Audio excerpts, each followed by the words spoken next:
বিসমিল্লাহির রহমানির রহিম। উপস্থিত আমার সহকর্মী ভাই ও বোনেরা, আসসালামু আলাইকুম।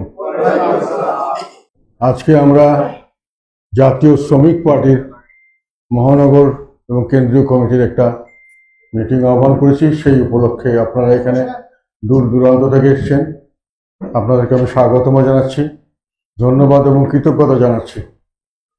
আজকে বিভিন্ন প্রতিকূলতার মাঝেও আপনারা জাতীয় পার্টিকে সমুন্নত রেখেছেন এবং যে কোনো সময় আহ্বান করার সঙ্গে সঙ্গে দূর দূরান্ত থেকে আমাদের ডাকে সাড়া দিচ্ছেন, আমাদের কথা মতো বিভিন্ন ধরনের রাজনৈতিক কর্মকাণ্ড পরিচালনা করছেন। সেই জন্য আমরা জাতীয় পার্টির তরফ থেকে আপনাদের সবাইয়ের কাছে অনেক অনেক কৃতজ্ঞতা এবং ধন্যবাদ আবার জানাচ্ছি।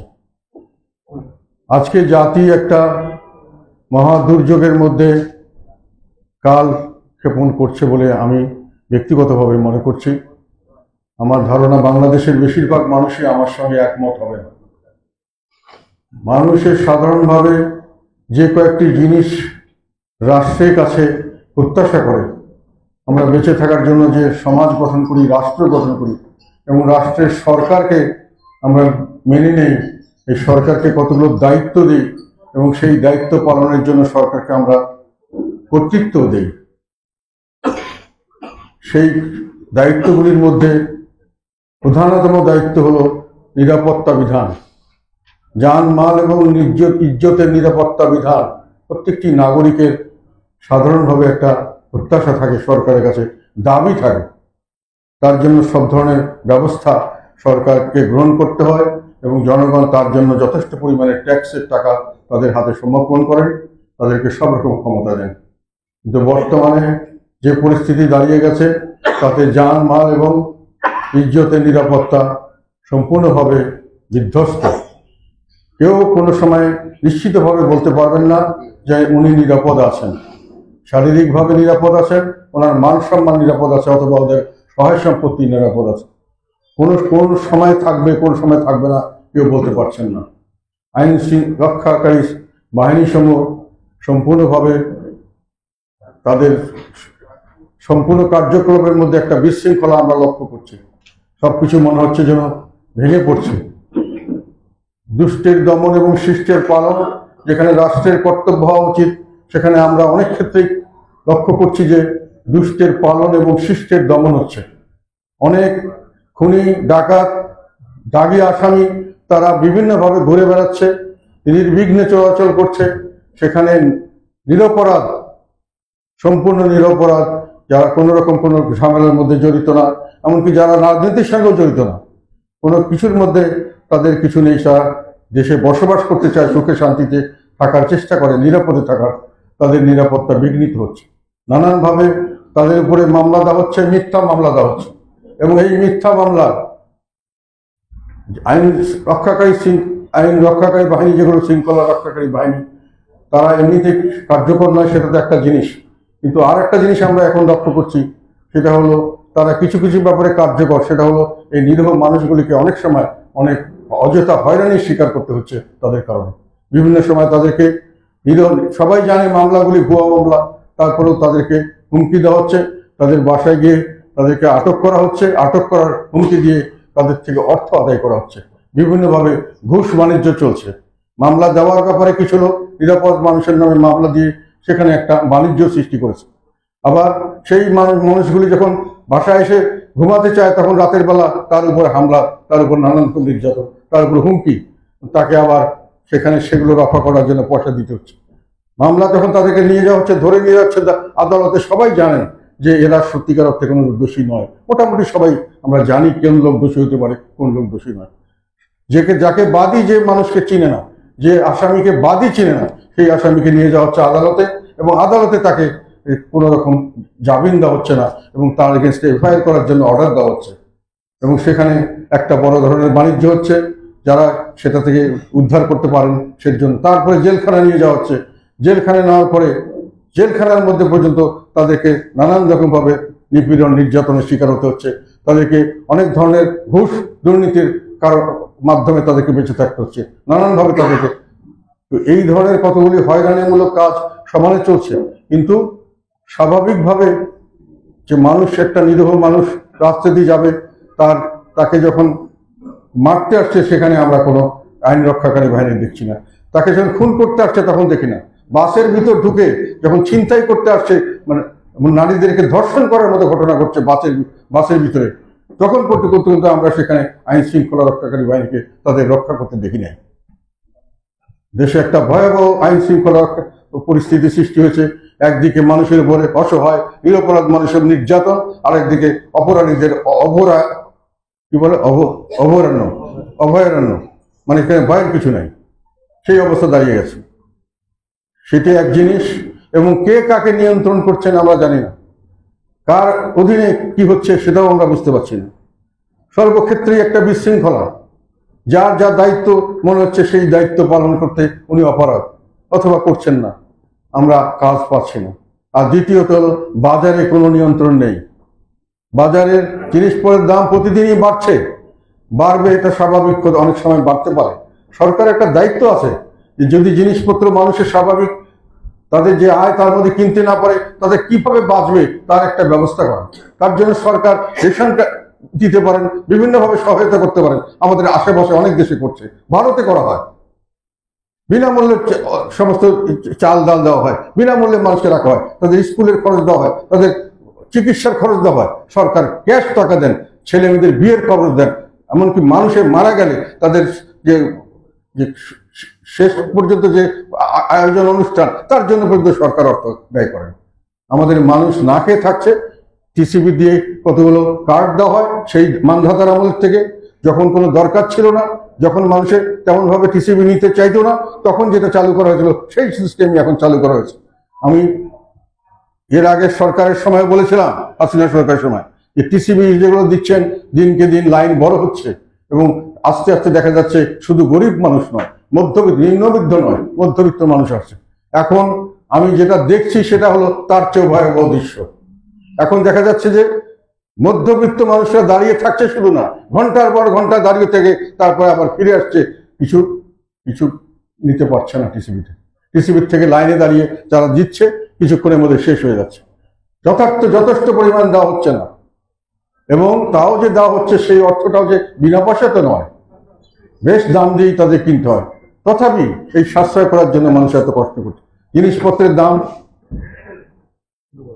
জিনিসপত্রের দামের লাগাম নেই, দাম বাড়লে তার যে মানুষকে বাঁচানোর জন্য কোনো বন্দোবস্ত সরকার যেটা করছেন অপ্রতুল এবং একেবারে হাস্যকর। আর তারপরে যেটা হচ্ছে আর একটা বিষয়, আমরা সবসময় অনেক দিন থেকে একটা বিষয় সবসময় বলে আসছি, সেটা হলো মানুষের তরুণ সমাজ দিনকে দিন বিভিন্ন জায়গায় লেখাপড়া করছে, বিভিন্নভাবে বেড়ে উঠছে, তাদেরকে একটা কর্মসংস্থানের ব্যবস্থা করে দেন, তাদেরকে সামনের দিকে বাঁচার ব্যবস্থা করে দেন। দীর্ঘদিন আমরা গত সরকার আমলে বলেছিলাম, এই সরকারের আমলে এসে কি দেখলাম, বাড়া তো দূরের কথা, চালুর মিল ফ্যাক্টরি 20,000 25,000 মানুষ চাকরি করে, বিভিন্ন জায়গায় 10-15 হাজার লোক চাকরি করে, সেই সব মিল ফ্যাক্টরিগুলোকে বন্ধ করে দেওয়া হচ্ছে বিভিন্নভাবে। ইচ্ছা করলেই তাদেরকে চালু রাখা যেত, সরকার দায়িত্বশীল হলেই অন্তত চালু যে কর্মসংস্থান সুযোগগুলি সেগুলোকে চালু রাখার ব্যবস্থা করতে পারত। কিন্তু আমরা দুর্ভাগ্যের সঙ্গে লক্ষ্য করছি যেগুলো চালু ছিল সেগুলোকে বন্ধ করে দেওয়া হচ্ছে, অত্যন্ত খালি শুধু প্রতিহিংসার জন্য, তো ঘৃণার কারণে, ঘৃণা আর প্রতিহিংসা এই সরকারের একটা প্রচার করা, এবং সেগুলোকে নিয়ে একটা বিশাল একটা বাণিজ্য করা শুরু হয়ে গেছে। এখানে ঘৃণা এবং প্রতিহিংসাকে বাড়াতে হবে, এইটাই জন্য এখানকার আমাদের এখন ধর্ম হয়ে গেছে। কত ঘৃণা বাড়াতে পারো, কত প্রতিহিংসা নিতে পারো, এটাই হলো এখন রাজনীতি, এটাই হলো এখন সামাজিক নীতি। এটা এইভাবে কোনো দেশ চলতে পারে না। ঘৃণা মানুষকে আরো ঘৃণার সৃষ্টি করবে, যাকে আপনি ঘৃণা করবেন সে আপনাকে ঘৃণা করবে, যাকে আপনি প্রতিহিংসা নেবেন সে আপনাকে প্রতিহিংসা নেবেন। তাহলে এই প্রতিহিংসা এবং ঘৃণার রাজনীতির শেষ কোথায়? বন্ধ করতে হবে। এটা আমরা দীর্ঘদিন থেকে দেখে আসছি, গত সরকারও করেছে। আমি তাদের কিন্তু তাদের প্রায়শ্চিত্ত করতে হচ্ছে। কিন্তু কথা হলো, আমরা এখানে কোথাও না কোথাও এসে তো আমাদেরকে থামতে হবে, যে পরবর্তীতে আমরা একটা শান্তির দেশ দেখতে চাই, আমরা ঘৃণার জায়গায় ভালোবাসা দেখতে চাই, আমরা প্রতিহিংসার জায়গায় সমঝোতা দেখতে চাই, বন্ধুত্ব দেখতে চাই। সকলে মিলে আমরা দেশকে এটা আমাদের দেশ, সকলকে মিলে আমরা এই দেশকে আজকে সামনে এগিয়ে নিয়ে যাব, কিন্তু আমরা সেটা দেখছি না। ফলে আমাদের নিরাপত্তা নেই, আমাদের খাওয়া পড়ার ব্যবস্থা নেই, আমাদের চাকরি ভবিষ্যতের কোনো ব্যবস্থা নেই। এই পরিস্থিতিতে দিনকে দিন যে পরিস্থিতি সৃষ্টি হচ্ছে, সামনের দিকে মানুষ ক্ষুধার্ত মানুষ বাড়ছে। ক্ষুধার্ত মানুষ, এই কথাটা আমি কয়েকবার বলেছি, ক্ষুধার্ত মানুষ আর যদি আইন শৃঙ্খলা সঠিক না হয় তাহলে এটা সমাজের জন্য একটা বিপজ্জনক পরিস্থিতি। ক্ষুধার্ত মানুষ, আইন শৃঙ্খলা যখন থাকবে না তখন তারা বিভিন্নভাবে তাদের ক্ষুধা মেটানোর জন্য বিভিন্নভাবে সব ধরনের চুরি, ডাকাতি, রাহাজানি, যে কোনো ধরনের এবং যে কোনো সুযোগ নিয়ে তারা মানুষকে লুণ্ঠন করতে চেষ্টা করবে, এবং সেই ঘটনা ঘটছে। এবং সেই ঘটনা ঘটে যত এখন পর্যন্ত যা দেখা যাচ্ছে, আইন শৃঙ্খলা যত খারাপ হচ্ছে তত ব্যবসা বাণিজ্য খারাপ হচ্ছে, তত মিল ইন্ডাস্ট্রি বন্ধ হচ্ছে। তাতে করে আবার বেকারত্ব বাড়ছে, আবার ক্ষুধা বাড়ছে, আবার আইন শৃঙ্খলার অবনতি হচ্ছে। এবং আইন শৃঙ্খলা অবনতি হলে আবার জিনিসপত্রের দাম বাড়ছে, আবার ব্যবসা বাণিজ্য নষ্ট হয়ে যাচ্ছে, আবার সেই জন্য বেকার সমস্যা বাড়ছে। এই দুষ্ট চক্রের মধ্যে পড়ে আমরা আস্তে আস্তে উপর থেকে, তলের থেকে গভীর তলে চলে যাচ্ছি। আমরা ধ্বংসের পথে এগিয়ে যাচ্ছে বাংলাদেশ। এখন আমি কি সঠিক কথা বলেছি? এই আবর্ত থেকে আমাদেরকে বেরোতে হবে। কিন্তু এটা যেটা বললাম, আবর্ত থেকে বেরোনোর পরিবর্তে আমরা ঘৃণার চাষ করছি, আমরা প্রতিহিংসার চাষ করছি। আমরা দেশকে বিভক্ত করেছি, আমরা দেশকে একতাবদ্ধ করতে পারিনি। কিভাবে দেশকে বিভক্ত করেছি? আমাদের ইচ্ছা মতো। যারা বলেছেন তারা নাকি আন্দোলন করেছে, আমরা আন্দোলন করেছি, আমরা হচ্ছে না, আমাদের মানুষ মারা গেছে, আমাদের মানুষ জেলে গেছে, কিন্তু ওনারা নাকি একই তারাই করেছেন, আর কেউ করে নাই। ওনারা যাকে বলবেন ফেসিবাদের বিরুদ্ধে, তারাই ফেসিবাদের বিরুদ্ধে, আর যাদের বলবেন ফেসিবাদের দোসর, ফেসিবাদ তারাই ফেসিবাদ এবং ফেসিবাদের দোসর করে ওনারা নিজের ইচ্ছায় দেশকে ভাগ করেছেন। এবং দেশের মধ্যে ঘৃণা, আপনি ফেসিবাদ বিরোধী, আপনি ফেসিবাদের দোসরদের উপরে ঘৃণা করেন, তাদেরকে প্রতিহিংসা নেন, তাদের পিছিয়ে লেগে যান, তাদের ঘর বাড়ি জ্বালিয়ে দেন, তাদের বিল্ডিং ভেঙে দেন। এই ধরনের রাজনীতি প্রচলিত করা হচ্ছে। এই ধরনের রাজনীতিকে আমরা প্রমোট করছি সরকারিভাবে। দুর্ভাগ্যের বিষয় হলো এইটাই। ফলে এই পরিস্থিতিতে যখন আইন শৃঙ্খলা নয়, যখন মানুষে মানুষে এমনিতেই রাহাজানি, চুরি বেড়ে যাচ্ছে, তখন আমরা রাজনৈতিকভাবে দেশে বিভক্ত করে দেশকে একটা গৃহযুদ্ধের দিকে নিয়ে যাচ্ছি। এখন দেশকে আমরা গৃহযুদ্ধ নিয়ে যে দেশকে কি ফেইল্ড স্টেট করব? একটা ফেইল্ড স্টেট, ব্যর্থ রাষ্ট্র করার পরে তারপরে আমরা কোথায় গিয়ে দাঁড়াবো? কোথায় যাব আমরা? আমাদের বউ ছেলে সামনের দিকে, আমাদের নাতি নাতনি কোথায় যাবে? কোন দেশে যাবে? কিন্তু যারা দায়িত্ব দিয়ে, যাদেরকে এত বছরের অপশাসনের পরে আওয়ামী লীগকে যখন আমরা সকলে মিলে, দেশবাসী মিলে সকলে বের করে দিয়ে মনে করলো আমরা এবার একটা স্বস্তি পাবো, কিন্তু আমরা স্বস্তিতে পেলাম না, আমরা পেলাম অস্বস্তি। এটা দুর্ভাগ্যজনক। এবং যারা এটা নেতৃত্ব দিচ্ছেন এই সব বিষয়ে, তাদের প্রতি আমি দৃষ্টি আকর্ষণ করছি। মানুষের ধৈর্যের বাঁধ ভেঙে যাচ্ছে, মানুষ আন্দোলন করতে শিখেছে। কাজে একবার যখন আন্দোলন করেছে, সামনে আবার আন্দোলন করতে মানুষের পিছু হবে না। একবার যখন রক্ত দিয়েছে, আবার রক্ত দিতে মানুষের পিছু হবে না। এগুলো কথা আপনাদেরকে মনে রাখতে হবে। এখন আমার কথা হলো, কয়েকটি প্রাসঙ্গিক বিষয়ে আমি আমার মতামত দিতে চাই আমাদের দলের পক্ষ থেকে। সেটা হলো, নতুন একটি রাজনৈতিক দল তৈরি করা হচ্ছে ছাত্রদের তরফ থেকে। আমি 100 বার বলেছি, এটা ভালো উদ্যোগ, আমরা এতে সমর্থন জানাই, একে আমরা ওয়েলকাম করি। নতুন তরুণ সমাজ, তাদের বিদ্যা বুদ্ধি, তাদের স্বপ্ন নিয়ে তারা দেশে রাজনৈতিক দল করবেন, সেই রাজনৈতিক দলের মাধ্যমে তারা স্বপ্ন বাস্তবায়ন করবেন, এটাতে আপত্তির কিছু থাকার কথা নয়। কিন্তু কথা হলো, সরকারি পৃষ্ঠপোষকতা হচ্ছে, সরকারি তহবিল খরচ করে হচ্ছে, সরকারি প্রশাসনিক শক্তি খরচ করে, কর্তৃত্ব খরচ করে হচ্ছে। এটার অর্থ হলো, এটাকে বলা হয় কিংস পার্টি হচ্ছে। এখন কিংস পার্টি কি খারাপ? না, কিংস পার্টিকে আমি খারাপ মনে করি না। কারণ বিএনপিও kings party, Jatiya party kings party. Kings party হয়ে আমাদের জন্ম হয়েছে। প্রশ্নটা হয়েছে যে 90-এর পর থেকে মানুষের মধ্যে একটা ধারণা হয়েছে যে কিংস পার্টি, তার মাধ্যমে যদি নির্বাচনের সময় কিংস পার্টি থাকে এবং তার একটা পার্টি থাকে এবং সেই যদি নির্বাচন পরিচালনা করে, তাহলে নির্বাচনটা সঠিক হয় না। যে 91 নির্বাচনে একটা নিরপেক্ষ সরকারের দরকার ছিল। 96 15 ফেব্রুয়ারি নির্বাচন মানুষে বর্জন করেছিল, আবার পরবর্তীকালে জুনে গিয়ে সে নির্বাচন করেছিল নিরপেক্ষ সরকারের অধীনে। কাজে কিংস পার্টি হলে, যারা এখন কিংস আছেন তাদেরকে হয়তো কিংসের জায়গা ছেড়ে দিয়ে নতুন একটা কিছু করতে হবে, কেননা নিরপেক্ষতার প্রশ্ন সাপেক্ষ হয়ে যাওয়ার সম্ভাবনা দেখা দিয়েছে। কাজে এই জিনিসটি আমি মনে করি সবাইকে মাথায় নিতে হবে।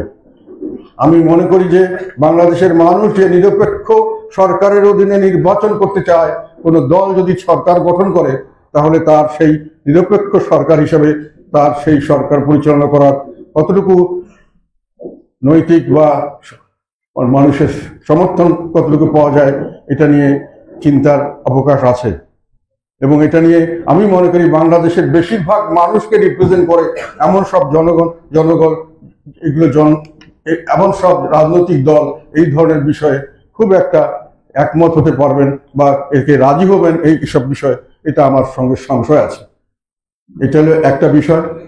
আর একটা বিষয় হলো আমাদের এই আন্দোলনটা যেটা হয়েছিল, আমরাও আন্দোলনে ছিলাম। বাংলাদেশের শতকরা 99% বলা যায় এই আন্দোলনে শরীক হয়েছে। কি আন্দোলন চেয়েছিলাম আমরা? শেখ হাসিনা সরকারের পতন। শেখ হাসিনা সরকার দেশে বৈষম্য সৃষ্টি করেছিলেন, দুর্নীতিতে দুঃশাসনে অত্যাচার নিপীড়ন নির্যাতন করেছিলেন। আমরা এর থেকে মুক্তি চেয়েছিলাম, দেশবাসী মুক্তি চেয়েছিল। আওয়ামী লীগের লোকরা এর সঙ্গে আমার সঙ্গে অনেকেই তাদের সঙ্গে যখন কথা হয়েছে তারা এর থেকে মুক্তি চেয়েছিলেন।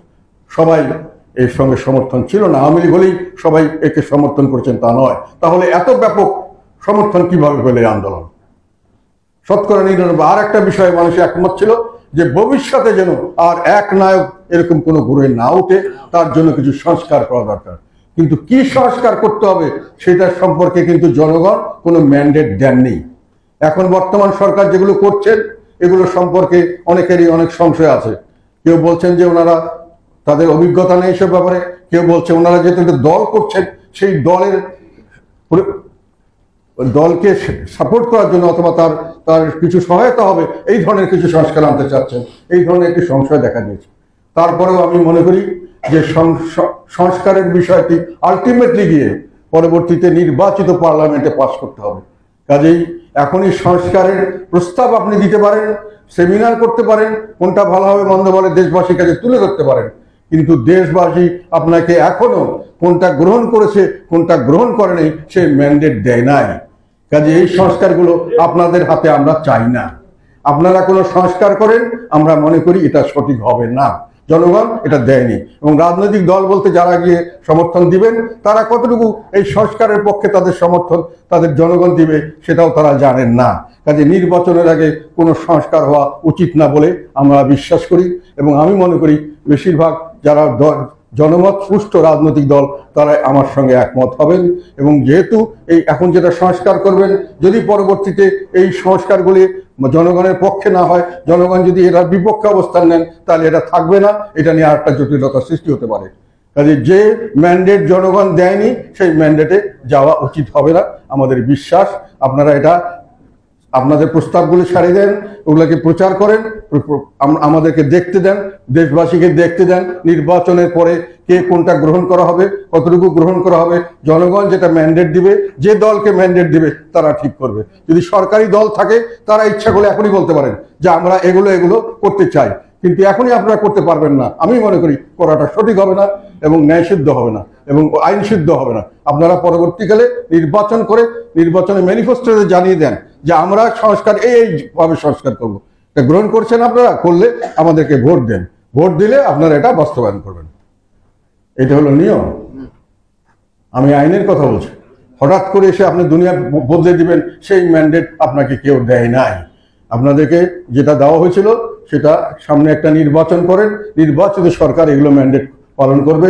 যদি আপনারা কোনো ম্যান্ডেট দিতে চান, কোনো সাজেশন দিতে চান, এটা আপনার উপস্থাপন করতে পারেন। উপস্থাপন করার জন্য আমি মনে করি কোনো আপত্তি নেই। এবং সংস্কার করার এই পরিস্থিতি এখন আমি মনে করি এমনিতেই নাই। আর 2 নম্বর হলো এই সরকারের উপর জনগণের আস্থাও সেভাবে নাই। এই জনগণ যে এই ম্যান্ডেট তাদেরকে যদি প্রথমে অনেকেই বলেছিলেন ভালো কাজ করতে পারেন, ওনারা ভালো কাজ করছে, নিরপেক্ষ লোক, এখন কিন্তু এই ব্যাপারে মানুষের মধ্যে সংশয় দেখা দিয়েছে ওনারা নিরপেক্ষ কিনা এই ব্যাপারেও সংশয় দেখা দিয়েছে। কাজে এই ম্যান্ডেট এখন ওনারা গ্রহণ করেছেন বা পাঠ পেয়েছেন এটা আমি মনে করি না। একটা প্রকৃষ্ট উদাহরণ হলো যে আমাদেরকে ওনারা বৈষম্য করছেন। কাজে ওনারা নিরপেক্ষ হলেন কিভাবে? আমাদের নিউজ পেপারে আমাদের খবরাখবর দেওয়া হয় না, সাংবাদিকরা আমাদের খবর দিতে গেলে তাদের উপরে চাপ সৃষ্টি করা হয় বিভিন্নভাবে। তাহলে ওনারা নিরপেক্ষ কেমন করে হলেন? আমি সেই নির্বাচনে যদি অংশগ্রহণ করি তাহলে ওনারা তো আমাকে সঠিকভাবে প্রচার করবেন না, আমাকে অপপ্রচার করতে স্বীকার হতে পারে। যে এইসব জিনিস তো আমার সাথে শুধু নয়, আর অনেকের সঙ্গেই এটার প্রশ্ন আছে। আরেকটা বিষয় আমি মনে করি বলা উচিত, সেটা হলো যে জনগণের যদি সার্বিকভাবে জনগণকে নিয়ে সামনে এগিয়ে যেতে চান এবং যেটাকে বলা যায় যে স্টেবিলিটি, স্থিতিশীলতা চান দেশে এবং রাজনীতিতে, তাহলে সকলকেই রাজনীতিতে থাকতে দিতে হবে, সকলকে নির্বাচনে অংশগ্রহণ করতে দিতে হবে। জনগণের হাতে ছেড়ে দিবেন কে ভালো কে মন্দ, কে কতটুকু দোষ করেছে। আর বিচার বিভাগ বিচার করবে, যদি কাউকে দোষ করে ডেফিনেটলি দোষী লোককে শাস্তি দিতে হবে, কিন্তু দোষী বিবেচনা করে, দোষী প্রমাণ করে, তারপরে দোষী অভিযোগ করলেই সে দোষী হয় না। অভিযোগের পরে আপনাকে সাক্ষী প্রমাণ দিয়ে নিরপেক্ষভাবে বিচার করে যখন প্রমাণ করবেন যে সে দোষী, তখনই সে দোষী। আর কোনো দল দোষী হয় না। আমি মনে করি যে দল প্রচলিত নিয়মতান্ত্রিক রাজনীতির মাধ্যমে সরকার পরিবর্তনকে বিশ্বাস করে না, সে সমস্ত দল ছাড়া আর বাকি সব দলকেই জনগণের সামনে রাজনীতি করতে দেওয়া উচিত। এটা আমি সবসময় বলে আসছি, এখনো বলছি। এবং কাউকে বাদ দিয়ে থাকলে তাদের যদি বড় ধরনের সমর্থন থাকে, আগেও বলেছিলাম, আমি জামাতের ব্যাপারে বলেছিলাম, তাদের যদি বড় ধরনের জনসমর্থন থাকে, তাদের যদি কিছুমাত্র হলো বড় ধরনের হোক বা যে কোনো ধরনের জনসমর্থন থাকে, তাদের কিছুটা হলেও যদি সাংগঠনিক কাঠামো থাকে, তাহলে তারা সরকারের জন্য শুধু নয়, সমাজের জন্য অস্থিতিশীলতা সৃষ্টিকারী একটি বস্তুতে পরিণত হতে পারে। এবং যে কোনো সময় তারা আবার দেশের যে কোনো ধরনের সমস্যার সৃষ্টি করতে পারে, এবং সমস্যার সৃষ্টি হয়ে যাবে।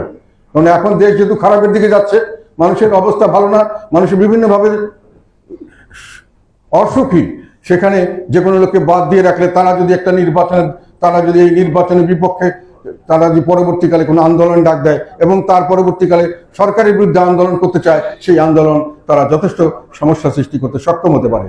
কাজে এইটা মনে রাখতে হবে যে সকলকে একসাথে নিয়ে আমরা যদি ডাকি, তাহলে সকলে মিলেই আমরা দেশকে এগিয়ে নিয়ে যেতে পারবো। কাউকে বাদ দিয়ে রাখলে সে পিছন থেকে আমাকে সবসময় একটা যে কোনোভাবে একটা অসুবিধা সৃষ্টি করার একটা সুযোগ পাবে বা সুযোগ দেওয়া হবে।